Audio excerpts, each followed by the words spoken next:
Bom dia, nono ano, sejam bem-vindos a mais uma aula de História. Na aula de hoje nós vamos falar a respeito do que aconteceu com a Europa e com os Estados Unidos após a Primeira Guerra Mundial, tá? Existe um período que é chamado de período entre guerras, que é o período que compreende o fim da Primeira Guerra Mundial e o início da Segunda. Então ele vai de 1918 a 1939, é um período aí de 21 anos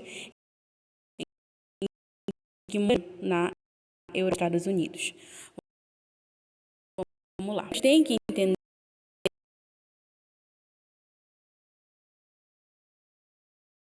referente a isso. Mas após a Primeira Guerra Mundial, as potências vencedoras assinaram o Tratado de Versalhes. O Tratado de Versalhes ele falava a respeito da punição que os alemães sofreriam pelos estragos da Guerra Mundial. Então, uma série de por causa dos estragos que eles teriam feito, os únicos culpados da Primeira Guerra Mundial. É que os Estados Unidos venceram, eles chamaram culpados da Primeira Guerra. Então, eles culparam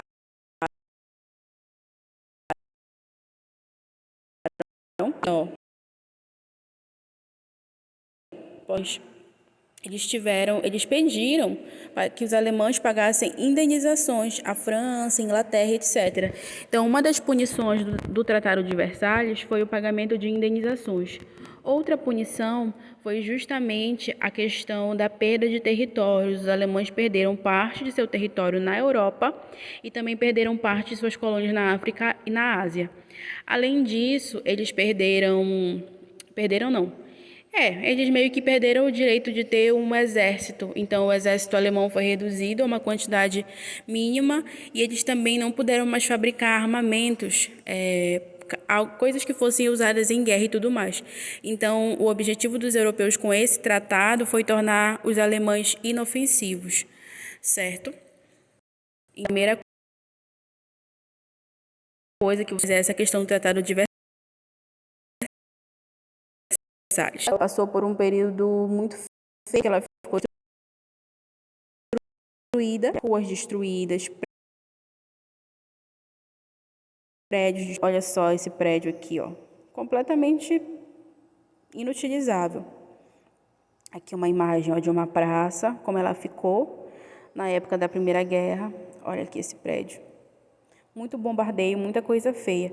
Então a Europa ela precisou se reconstruir.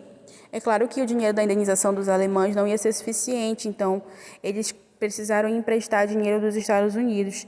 Nessa época da Primeira Guerra Mundial, os Estados Unidos se tornou um credor mundial, aquela pessoa que empresta dinheiro. Então, ele se tornou uma potência mundial porque ele saiu da Primeira Guerra como vencedor e ainda emprestou para os países amigos e tudo mais, tá? Essa imagem aqui reflete bem o que os Estados Unidos estavam vivendo na época do pós-guerra, tá? Nessa época existiu algo chamado American Way of Life. Tem no livro de vocês, tá? Lá naquele capítulo ainda de Primeira Guerra, logo após a parte da Revolução Russa. O American Way of Life significa estilo de vida americano. O estilo de vida americano que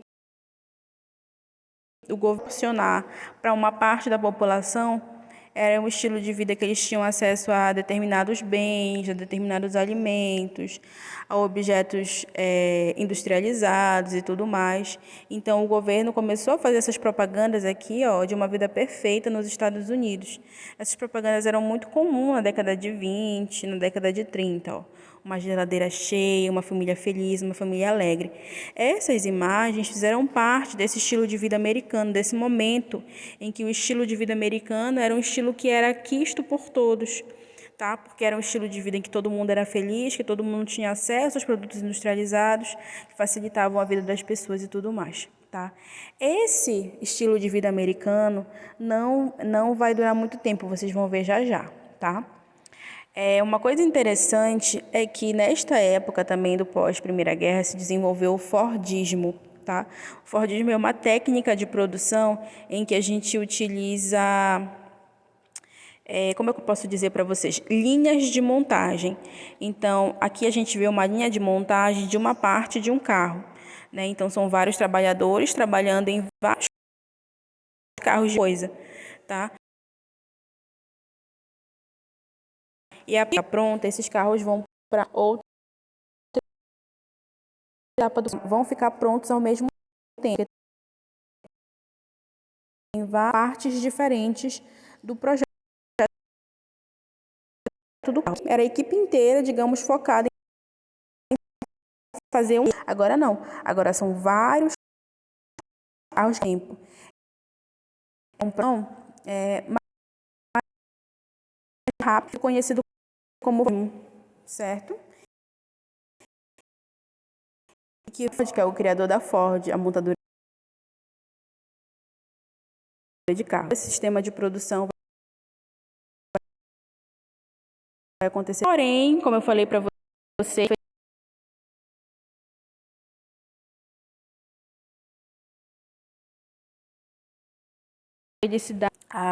os Estados Unidos vai entrar numa crise econômica muito forte, que vai ficar conhecido como crise de 29, tá? Essa crise de 29 vai ser causada pela quebra da Bolsa de Nova York. E a quebra da Bolsa de Nova York vai ser causada por uma crise de produção das empresas americanas. Várias fábricas e empresas americanas produziram em grande quantidade, só que essa grande quantidade ela não foi consumida pelo mercado consumidor estadunidense. Então, os produtos foram barateando, as empresas foram falindo, as empresas foram caindo de valor dentro da Bolsa de Valores de Nova York. Para quem não sabe, Bolsa de Valores é um local onde as empresas elas estão ali para serem vendidas, para as ações dessas empresas serem vendidas. Por exemplo, assim, digamos que eu tenho uma empresa de sapato. A minha empresa de sapato, se ela estiver na Bolsa, qualquer pessoa pode adquirir ações da minha empresa e essa pessoa vai lucrar de acordo com a sua porcentagem e de acordo com os lucros que eu tiver com a minha empresa. Então, é como se você fizesse um investimento nessa empresa, comprando ações dessas empresas, e depois você vai receber os lucros. Mas, se as empresas começarem a falir, as pessoas vão começar a querer vender essas ações. E aí, como eles perceberam que os Estados Unidos estavam entrando numa crise, as pessoas começaram a querer vender suas ações na Bolsa de Valores. Vender o mais rápido possível para poder não ter prejuízo, para poder não perder o dinheiro que eles investiram nessa empresa. Então, todo mundo quis fazer isso ao mesmo tempo e a Bolsa quebrou. Todo mundo querendo vender suas ações, as ações desvalorizaram, tá? Esse baque na Bolsa de Valores de Nova York afetou o mundo inteiro, porque lembra que eu falei que os Estados Unidos ele era um credor mundial. Então, muitas economias estavam ligadas à economia americana, certo? Inclusive o Brasil, por exemplo. O Brasil foi prejudicado porque o Brasil ele tinha como seu principal comprador os Estados Unidos. O Brasil de 29 e nos anos seguintes, quando estava do Brasil, e o acabou de 29. Certo?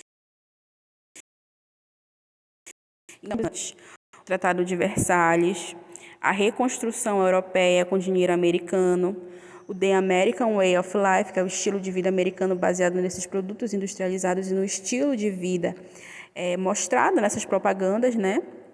A questão do Fordismo, que é a produção aí em etapas de produção, vários carros ficando prontos no mesmo momento.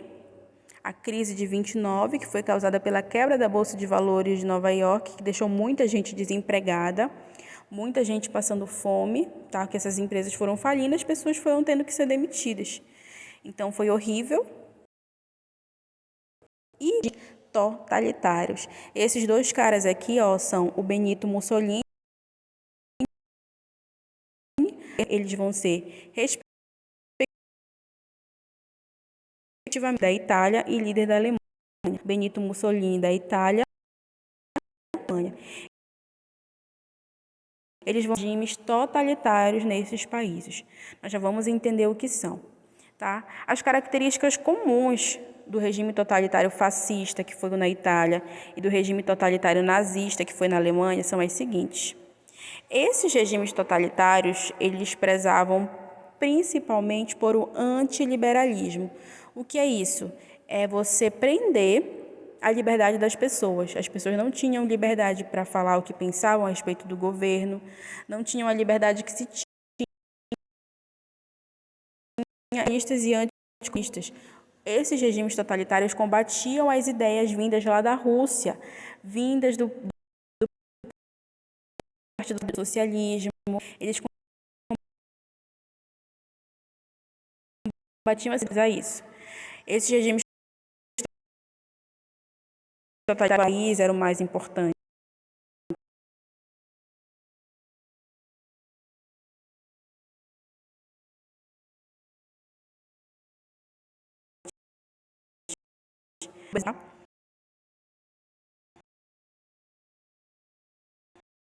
Por isso, esses carezavam bastante as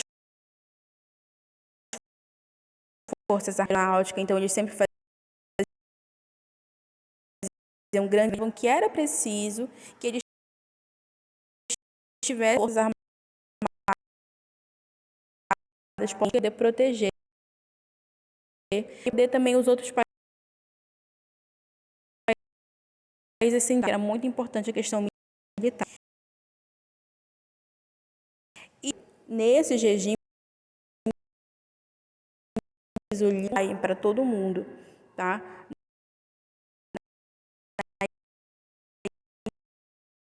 Líderes que a gente chama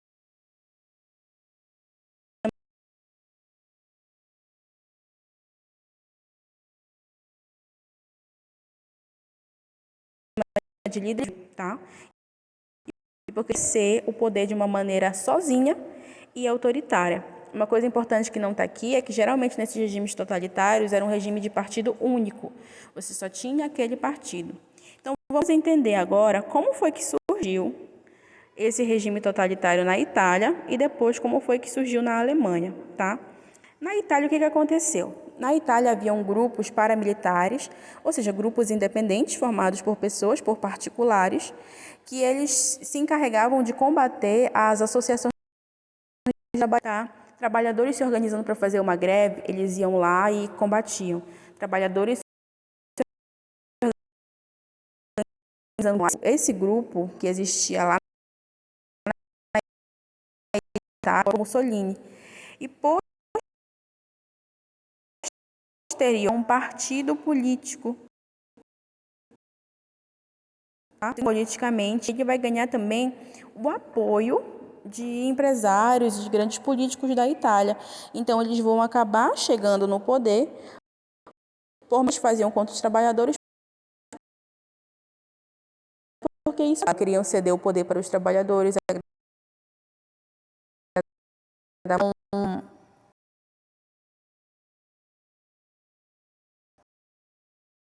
a surgimento desse partido fascista italiano, certo? O fascismo na Itália, na verdade, assim, a gente pode chamar fascismo tanto na Itália quanto na Alemanha, tá? Só que na Itália ficou mais conhecido o nome fascismo e na Alemanha ficou conhecido o nome nazismo, que é o nome do partido, certo? Aí aqui ele vai dar mais algumas informações, que é a personalização total em torno do líder, que é a importância, né, que o líder vai ter dentro desse regime. E aí vocês já sabem que o regime totalitário é um regime autoritário, tá? Tudo quem decide é o líder, quem manda é o líder. As ideias vai ser marcado por ideias xenofóbicas e ideias racistas de combate a pessoas vindas de fora, de valorização dos italianos e tudo mais. Tá? Valorização também dos militares, valorização das forças armadas, socialismo, vai surgir a partir de militares que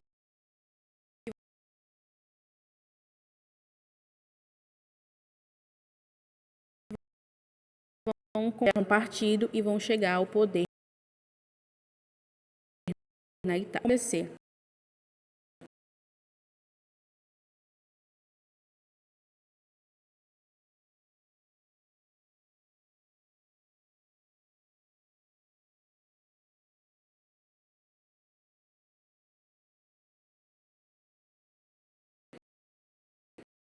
Então, no partido de destaque dentro do partido nazista porque ele tinha uma oratória muito boa, ele falava muito bem. Então, ele vai se tornar um líder. No ano de 1923, o Partido Nazista vai tentar tomar o poder na Alemanha, até porque eles não eram muito amigos do governo alemão, do governo da Alemanha. O Partido Nazista achava que o governo alemão era fraco, porque deixou-se ser humilhado pelos outros países europeus, principalmente por conta das punições do Tratado de Versalhes. Então, eles tentaram tomar o poder em 1923,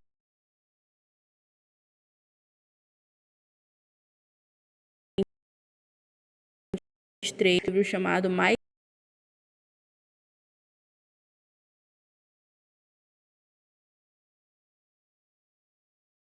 Camp Semitas, que são as ideias contra os judeus deveriam ser excluídos. A história da Europa, que eles foram a causa na Alemanha contra os judeus. É Lamana, que ele fala que a raça que eles são o ideal de beleza. As do Hitler vão estar retratado proibido há alguns anos até terrível, que são as ideias que tem nesse após ser liberado, o Partido Nazista vai voltar a atuar. Evidentemente não, porque a população alemã estava bastante vendo guerra, e principalmente